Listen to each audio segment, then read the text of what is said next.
So this is the basic idea behind integrating different powers of sine and cosine. So I'm going to start with a very simple example.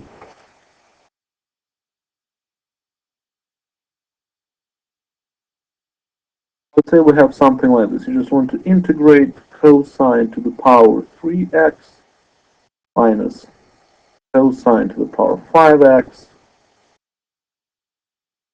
times sine of x dx. This is a very good situation for us because we have only single power of sine where everything else is in terms of cosine. So this is good. If this was the other way around, if we only had one power of cosine and then everything else is in terms of sine, it would still be a good situation because we can do the following. We can let u equal the cosine function, so cosine x, and therefore du equals negative sine x dx. As you can see, we have a perfect match. This term right here is our du. We just have to do something about the negative sign, which is not a problem. We just know the result will come out negative. So when you make the substitution, this whole thing becomes u cubed minus u to the power 5, and then negative du. The negative sign, we can pull the negative all the way up front, and then we can just integrate u to the power 4 over 4 minus u to the power 6 over 6 plus a constant. Distribute the negative, you'll get positive u to the power 6 over 6 minus u to the power 4 over 4 plus a constant, and then substitute back, get cosine to the power 6 over 6 minus cosine power 4 plus a constant. Okay? This is the idea. We like the situation where everything is in terms of one of those trig functions and we only have a single power of the other. Now, what happens when that's not the case? Simplest example, if I just integrate the sine cube. As we see, sine cube does not have a simple antiderivative, so we have to get creative.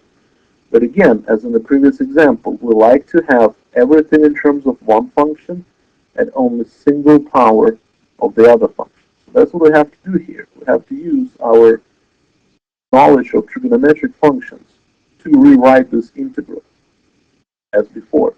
So that's what we're going to do. We're going to take the odd power of sine, and it is always good when we have the odd exponents. Odd exponents are good. And then we borrow one power of sine. This is that single power of sine that will later be our du in our integration. So then our job is to rewrite sine squared in terms of cosine squared. And this is where the fundamental trig identity comes in. We know that sine squared x plus cosine squared x equals 1. From this identity, we can solve for sine squared. Solve for sine squared. Yet sine squared x equals 1 minus cosine squared x. So we'll make a substitution, a basic trig substitution, nothing to do with calculus. We will replace sine squared that expression. So therefore, sine cubed x equals 1 minus cosine squared x times sine x. Again, the 1 minus cosine squared x equals sine squared x, based on our fundamental trig identity. So now we have achieved the result that we wanted.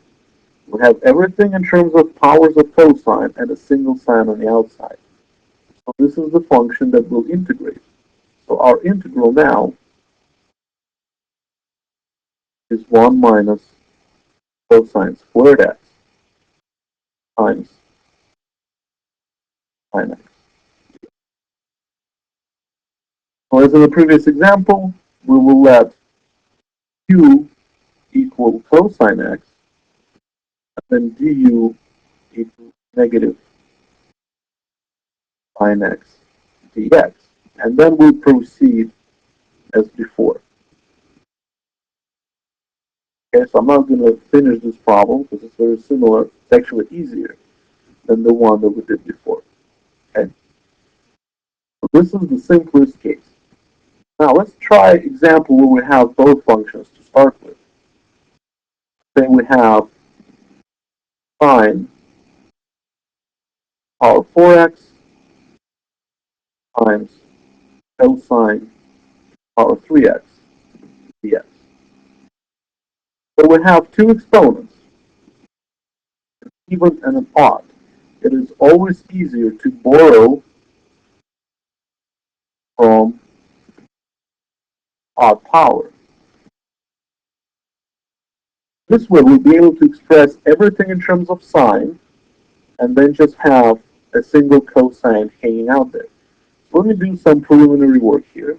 So I will take this expression, sine to the power 4x times cosine cubed x, and I'll borrow one of the cosines, sine to the power 4x times cosine squared x times cosine x. So the cosine x later will be the part of du. I have sine to the power 4, then my job is to express cosine squared in terms of sines. But as in the previous trig identity, we know that sine squared x plus cosine squared x equals 1, and therefore cosine squared x equals 1 minus sine squared x.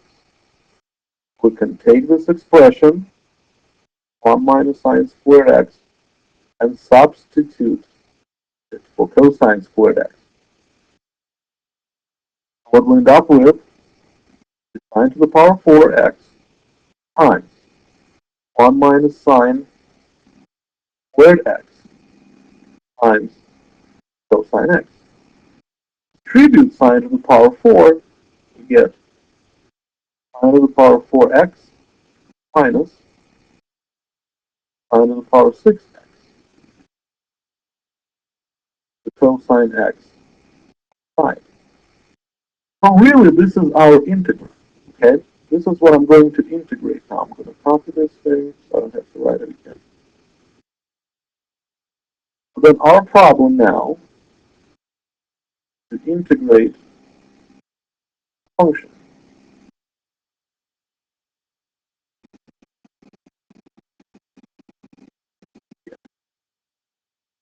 Everything is in terms of sine, and then a lonely cosine on the side.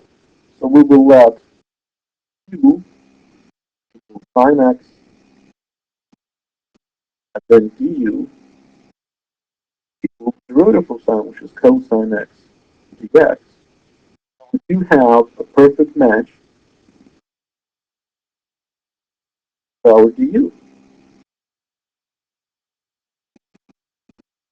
So the whole thing then becomes an integral of u to the power 4 minus u to the power 6,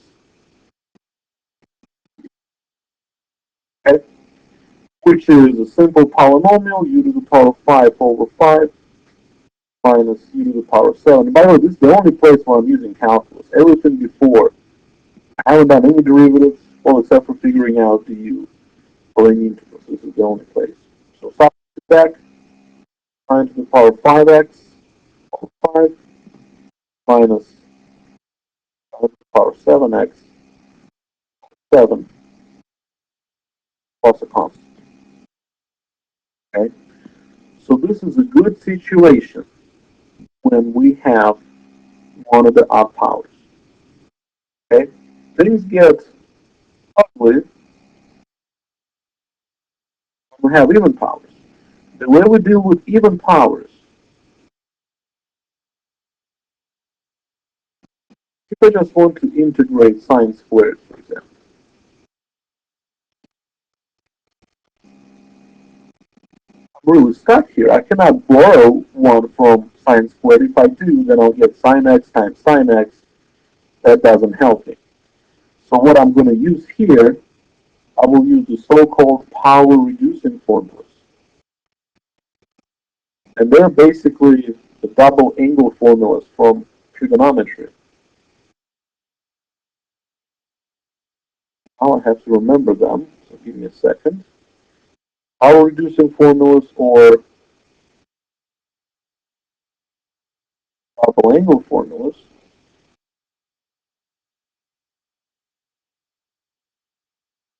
And I believe that we have the following identity. Sine 2x, uh, okay, never mind, let me go back. I'm remembering it incorrectly. I'm going to look at the double angle formula for the cosine. Cosine 2x equals cosine squared x minus sine squared x. We know that from trigonometry. But this formula has two other versions. By playing with the fundamental trig identity, I can replace cosine squared with 1 minus sine squared. Therefore, I'll get 1 minus 2 sine squared x. Or, if I replace sine squared by 1 minus cosine squared x, I'll get 2 cosine squared x minus 1. So these are the double angle formulas for the cosine. Now, what I can do, I can take this middle formula and solve for sine squared. If I algebraically solve for sine squared x, I'll get 1 minus cosine of 2x. And over here, if I algebraically solve for cosine squared x, I'll get 1 plus cosine 2x over 2. So what that gives us, it reduces the power of your trig function. The power 2, all of a sudden, you don't have exponents. But you do have that extra 2 as a multiple of x, which we can deal with the u substitution. Same thing here, we can reduce the power of cosine to a single power of cosine. When I look at this expression, sine squared x, I'll just integrate 1 minus cosine 2x, x, which really is integrating just 1/2 minus, I'm going to keep the constant out, cosine 2x. Sorry, let me go back. I wrote it wrong. It's just integrating 1/2 dx minus 1/2 integral of cosine of 2x. Yeah. So the first integral is trivial, it's 1/2 x. Now the second integral, I'll have to do a quick substitution, okay? And I'll probably end up with 1/2 sine of 2x plus 1 big constant. Okay, the reason why I do 1/2, I need to offset the 2 on the inside. So really quickly what I'm doing here, I'm doing u equals 2x, then du dx. But then I'm integrating cosine of u, the antiderivative of cosine is sine, and 1/2 is the du part. And the result is 1/2 x minus 1/4 sine of 2x plus a constant. Okay? So this is the